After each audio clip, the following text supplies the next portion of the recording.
Ask Mufti Tariq Masood. حنا صاحبہ عبد الرحمن کراچی سے انہوں نے پوچھا ہے کہ جی حالت احرام میں نکاح کرنا جائز ہے یا نہیں.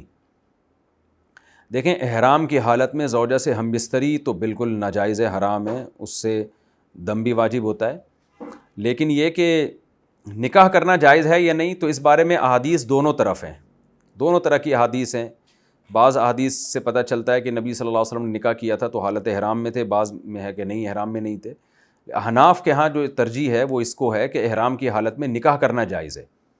تو اگر آپ فقہ حنفی کو فالو کرتی ہیں تو دلائل اس طرف بھی بہت مضبوط ہیں، احناف کے مسلک پہ بھی، اور امام شافعی کی دوسری رائے، امام احمد بن حنبل کی بھی، کہ احرام کی حالت میں نکاح درست نہیں ہے.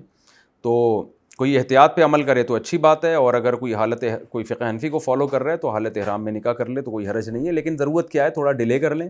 بعض دفعہ یہ ہوتا ہے کہ دلہن ہاتھ سے نکل جائے گی، لڑکی والوں کو لوگ بے وقوف بنا دیتے ہیں بعض دفعہ، کیونکہ جب بھی کہیں رشتہ طے ہوتا ہے نا تو فوراً شیطان حرکت میں آ جاتا ہے رشتہ توڑوانے کے لیے. تو فوراً جو ہے نا لوگ بھی باتیں کرنا شروع کر دیتے ہیں، غلط فہمیاں بھی. تو ایسے ہی صورت میں دلہن ہی ہاتھ سے نہ نکل جائے تو ایسی صورت میں کوئی جو فقہ حنفی کو فالو کرتا ہے تو وہ اگر احرام کی حالت میں نکاح کر لے، تاکہ جو ہے وہ ڈیلیوری بعد میں ہو جائے گی لیکن ابھی نکاح ہو جائے، ٹھیک ہے نا، تو وہ گنجائش ہے اس کے لیے.